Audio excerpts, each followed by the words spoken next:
To replace an ink cartridge, it has to move to the replacement position on the right.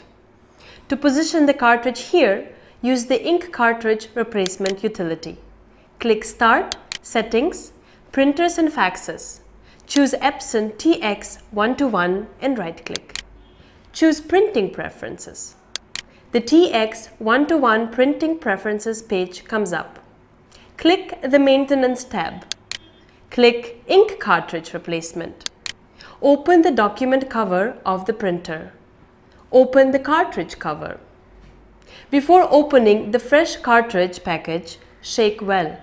Cut open the cartridge and remove the yellow tape. Pinch the sides of the first cyan cartridge you wish to replace and lift out of the chamber.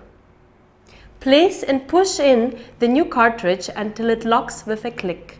Press the red cancel button to move the next cartridge, that is yellow, into replacement position. Repeat the previous steps to replace this cartridge. When all cartridges that require replacement are replaced, close the cartridge cover.